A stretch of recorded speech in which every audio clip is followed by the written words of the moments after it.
Hallelujah, praise the Lord. आप सभी को प्रभु के मधुर और मीठे नाम में जय मसीह की। आज एक विशेष विचार प्रभु की ओर से मिला है।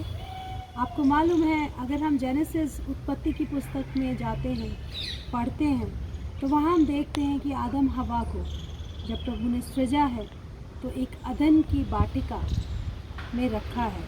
और वो अदन की वाटिका जो है प्रियो, उसमें उनको अधिकार दिया था कि वहाँ पर जो कुछ है वो उस सब की टेक केयर करे, उन पर अधिकार रखें और उन सब चीज़ों की ख्याल रखें। सेम अगर हम आज सोचते हैं, और वो शाम के समय परमेश्वर आदम हवा से बात करने के लिए आते थे। और आज मेरे मन में प्रभु ने विचार दिया कि हम सबको भी प्रभु ने एक अदन की वाटिका दी है। एक अदन की वाटिका आपके पास है, एक मेरे पास है, जो हमारा घर है, जिसमें हम रहते हैं। Our sweet home is the garden of Eden given by God. जैसे आदम को वहाँ रखा था, हम सबको भी प्रभु ने एक अदन की वाटिका रूपी जो हमें घर दिए हैं, हम उसमें रहते हैं। और वो अदन की वाटिका कब बनती है? वरना वो घर है, सिंपल ईंट और गाड़े का घर है। लेकिन वो अदन की वाटिका जब बनती है प्रियो, जब हम उस घर की देखभाल आदम और हवा की तरह से करते हैं। आदम रख रखाव करता था, अधिकार जमाता था, अधिकार से वो सारी चीज़ों को सुरक्षित रखता था।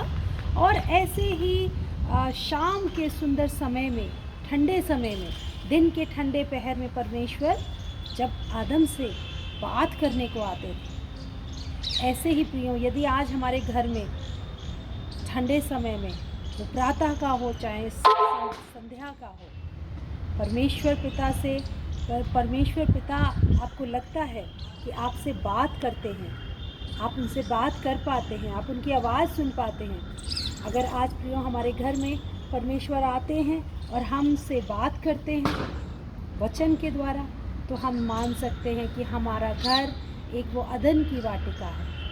और प्रियो जब उस घर में, उस परिवार में सिन एंटर कर जाता है, तो प्रियो हम सब परमेश्वर की उस संगति सहभागिता से दूर हो जाते हैं।